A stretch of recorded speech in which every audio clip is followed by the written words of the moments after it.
ఇలాంటి అభివృద్ధి చేసిన మరో రాష్ట్రాన్ని నువ్వెక్కడైనా చూపించగలవా చంద్రబాబు అని అడుగుతా ఉన్నాడు మీ బిడ్డ.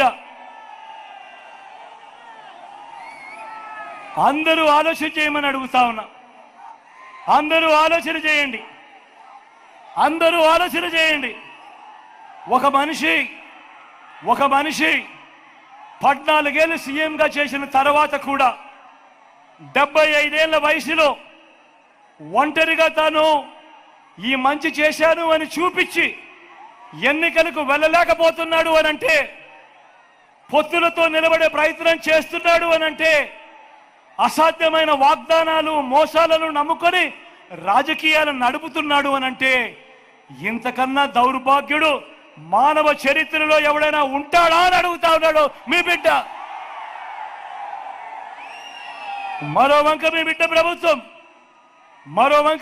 ప్రభుత్వం, మనసున్న మీ ప్రభుత్వం ఏనాడైనా కూడా ఏం చెప్పింది, ఏం చేసింది అని అంటే, కులం చూడలేదు, మతం చూడలేదు, ప్రాంతం చూడలేదు, వర్గం చూడలేదు, చివరికి వారు ఏ పార్టీకి ఓటు వేశారని కూడా చూడలేదు. రాజకీయాలు కూడా చూడకుండా ఒక కుటుంబం పేదరికాన్ని మాత్రమే మీ బిడ్డ చూశాడు. వీరి బతుకులను శాశ్వతంగా మార్చేందుకు మీ బిడ్డ అడుగులు వేశాడు. కానీ చంద్రబాబు రాజకీయం మాత్రం ఊసరి వెళ్ళి రాజకీయం.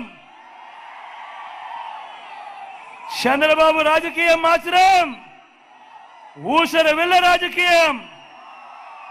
ఈయన బాగా ముదిరిపోయిన తొండ.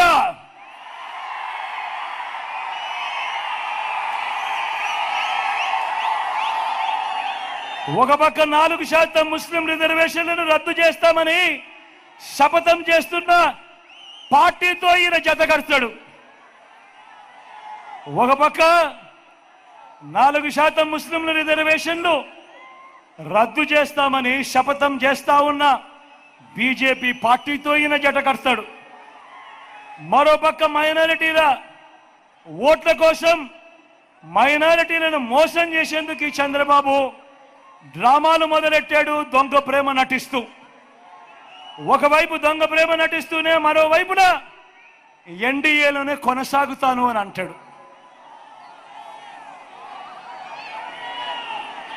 నేను అడుగుతా ఉన్నా, ఇంతకన్నా ఊసరి వెళ్ళి రాజకీయాలు ఎక్కడైనా ఉంటాయా అని అడుగుతా ఉన్నా. నేను ఈరోజు ధైర్యంగా చెప్తా ఉన్నా, 600 అయినా కానీ 106 అయినా కూడా 4% రిజర్వేషన్లు మైనారిటీలకు ఉండి తీరాల్సిందే అని మీ బిడ్డ ఈరోజు తలెత్తుకొని చెప్తా ఉన్నాడు. ఇది మీ జగన్ మాట, ఇది మీ వైఎస్ఆర్ బిడ్డ మాట. దీనికోసం ఎందాకైనా కూడా పోరాడుతా. మరి చంద్రబాబు ఇలా మోడీ సభలో చెప్పగలడా? మరి ఎన్డీఏ నుంచి బయటకు రాగలడా? మరి ఎందుకు ఈ దొంగ ప్రేమ? ఒకవైపు ఎన్డీఏలోనే కొనసాగుతూ మరోవైపున వాళ్ళు 4% రిజర్వేషన్లకు వ్యతిరేకంగా ఉన్నా కూడా వాళ్ళతోనే జతకట్టి ఎందుకు ఎన్డీఏలో ఉన్నావు అని అడుగుతా ఉన్నాడు మీ బిడ్డ.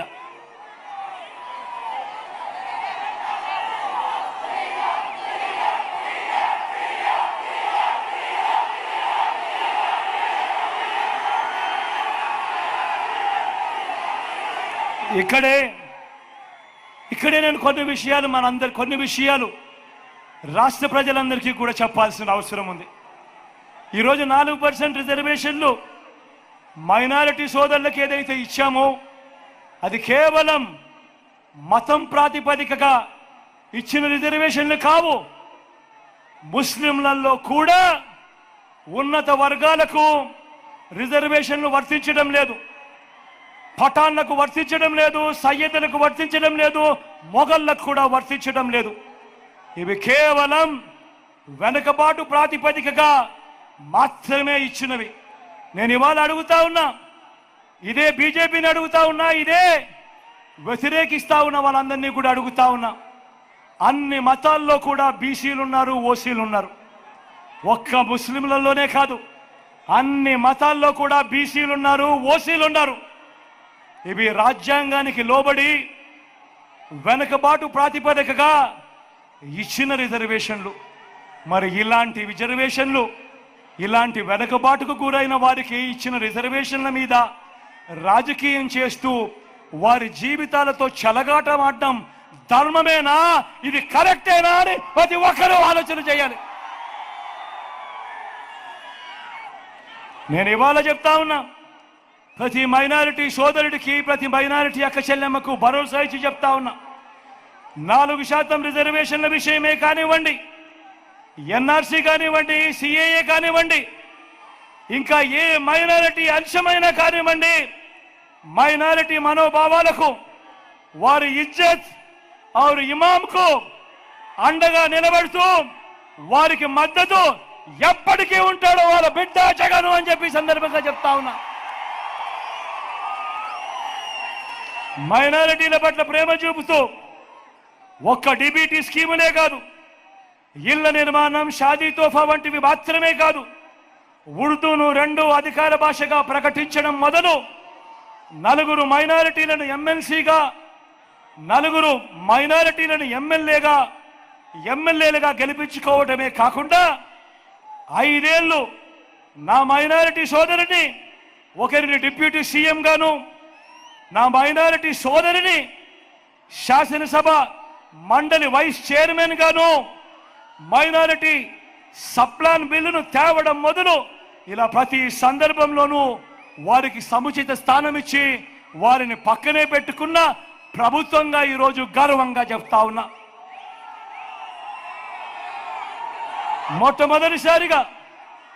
మొట్టమొదటిసారిగా మైనారిటీలకు 4% రిజర్వేషన్లే కాదు, 4% రాజకీయ రిజర్వేషన్ ఇచ్చిన పార్టీ కూడా ఈ వైఎస్ఆర్ కాంగ్రెస్ పార్టీ అని కూడా గర్వంగా కూడా చెప్తా ఉన్నా. 175 అసెంబ్లీ స్థానాలుంటే అందులో ఏకంగా 7 స్థానాలు మైనారిటీలకు ఇచ్చి ఈరోజు వారికి రాజకీయ రిజర్వేషన్ను కూడా కల్పించిన పార్టీ ఈ వైఎస్ఆర్ కాంగ్రెస్ పార్టీ అని తెలియజేస్తా ఉన్నా. ఈ విషయాలన్నీ కూడా ఎందుకు చెప్తా ఉన్నానో తెలుసా? ఈరోజు కేవలం ఒక్కటి చెప్పడానికి, మీ బిడ్డ కులం చూడలేదు, మీ బిడ్డ మతం చూడలేదు, మీ బిడ్డ రాజకీయాలు చూడలేదు, మీ బిడ్డ ఏ పార్టీకి ఓటేశారని కూడా చూడలేదు. మీ బిడ్డ చూసిందల్లా పేదవాడిని పేదవాడిగా చూశాడు. మీ బిడ్డ ఆలోచనలు ఎప్పుడు కూడా ఈరోజు పేదవాడిగా ఉన్నవాడు రేపొద్దున ఈ బిడ్డ పెరిగి పెద్దవాడు కావాలి, మరో 15 సంవత్సరాలలో ఈ బిడ్డ ఏకంగా పెద్ద ఉద్యోగాలలో కనిపించాలి, పేదరికం పోవాలి అని మీ బిడ్డ తపరపడ్డాడు, తాపత్రయపడ్డాడు. అందుకే ప్రతి అడుగులోనూ మీ బిడ్డ మాట్లాడతాడు, నా ఎస్సీలు అని అంటాడు, నా ఎస్టీలు అని అంటాడు, నా బీసీలు అని అంటాడు, నా మైనారిటీలు అంటాడు, నా పేద వర్గాలు అని అంటాడు. ఎందుకో తెలుసా? కారణం ఆ నిరుపేద వర్గాలకు ఆ భరోసా ఇవ్వాలి.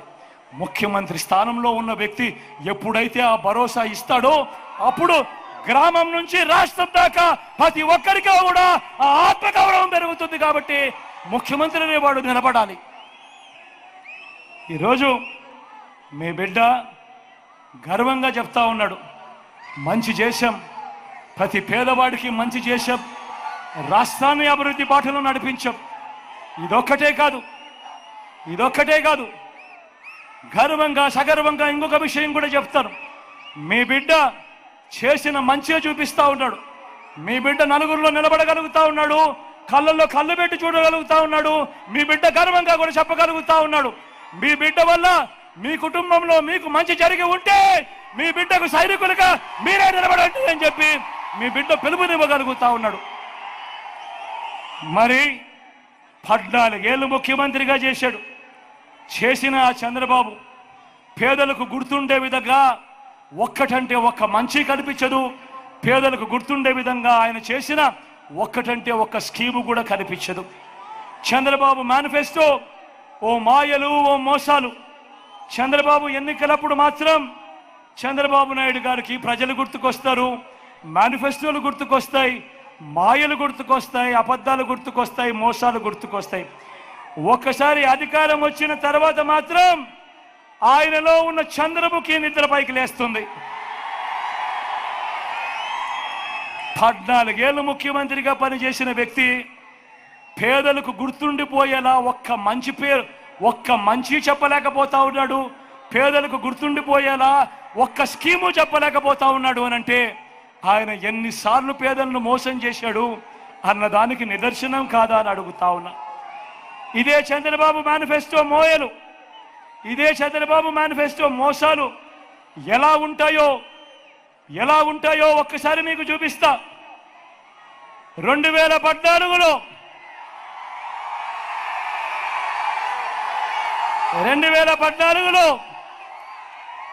ఇదే పెద్ద మనిషి చంద్రబాబు నాయుడు గారు స్వయంగా సంతకం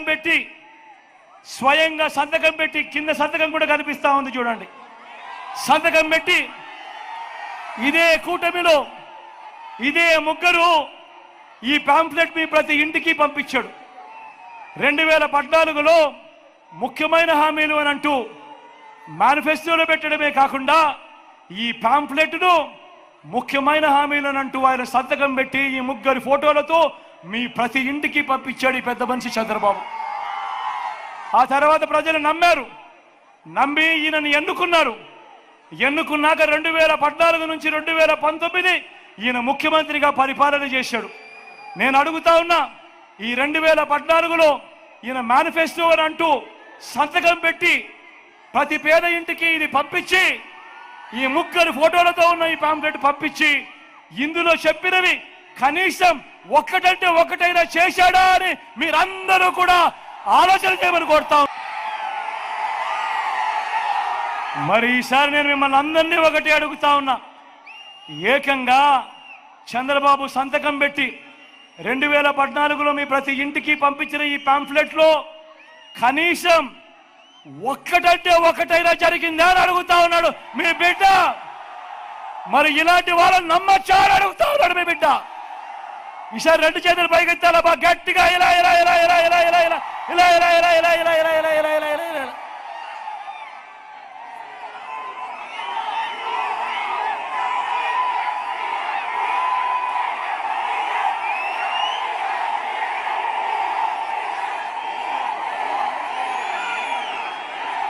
మళ్ళీ ఇప్పుడు ఇదే ముగ్గురు మళ్ళీ కూటమిగా ఏర్పడి ఏమంటా ఉన్నారు, మళ్ళీ మేనిఫెస్టోలో డ్రామా, మళ్ళీ ఇవాళ ఏమంటా ఉన్నారు, సూపర్ 6 అంటా ఉన్నారు. నమ్ముతారా అమ్మా? అక్క నమ్ముతారా? అన్న నమ్ముతారా? సూపర్ 7 అంటా ఉన్నాడు. తమ్ముడు నమ్ముతారా? ఇంటింటికి కేజీ బంగారం అంటా ఉన్నారు. నమ్ముతారా? ఇంటింటికి బెంచ్ కార్ అంటా ఉన్నారు. నమ్ముతారా? నమ్ముతారా అక్క? నమ్ముతారా అన్న? ఆలోచన చేయమని అడుగుతా ఉన్నా మీ అందరితో కూడా. రాజకీయాలు ఏ స్థాయికి దిగజారిపోయాయో ఆలోచన చేయమని అడుగుతా ఉన్నా. విలువలు, విశ్వసనీయతలు ఇవి ఒక మనిషిలో ఉండాలి. ఈ విలువలు, విశ్వసనీయత లేని ఈ రాజకీయ వ్యవస్థ ప్రక్షాళనకు ఎప్పుడు లోనైంది అనంటే అది కేవలం ఈ 59 నెలల కాలంలో మీ బిడ్డ పాలనలో మాత్రమే జరిగిందని సగర్వంగా తలెత్తుకొని చెప్తా ఉన్నాడు మీ బిడ్డ. ఈ మాటలు చెబుతూ వాలంటీర్లు మళ్ళీ మీ ఇంటికే రావాలన్నా, పేదవాడి భవిష్యత్ మారాలన్నా, పథకాలన్నీ కొనసాగాలన్నా, లంచాలు వివక్ష లేని పాలన జరగాలన్నా, మన పిల్లలు, వారి చదువులు, వారి బడులు బాగుపడాలన్నా, మన వ్యవసాయము, మన హాస్పిటల్ను మెరుగుపడాలన్నా, ఇవన్నీ జరగాలంటే ఏం చేయాలి?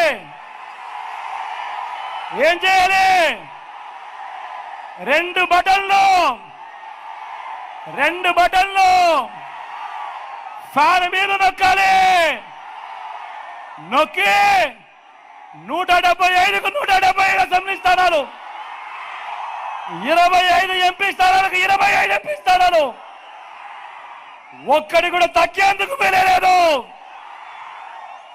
సిద్ధమేనా?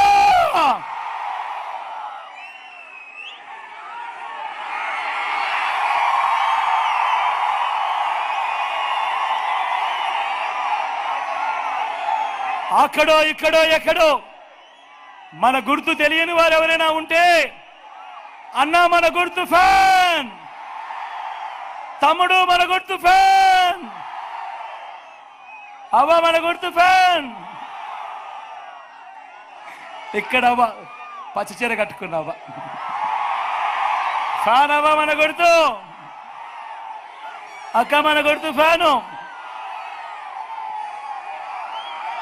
పెద్దమ్మ మన గుర్తు ఫ్యాను, చెల్లి మన గుర్తు ఫ్యాను. ఇక్కడ కళ్ళజోడు పెట్టుకున్నావా పెద్దమ్మ మన గుర్తు ఫ్యాను. మంచి చేసిన ఈ ఫ్యాన్ ఎక్కడ ఉండాలి? ఇంట్లో ఉండాలి. చెడు చేసిన సైకిల్ ఎక్కడ ఉండాలి? ఇంటి. Please subscribe .news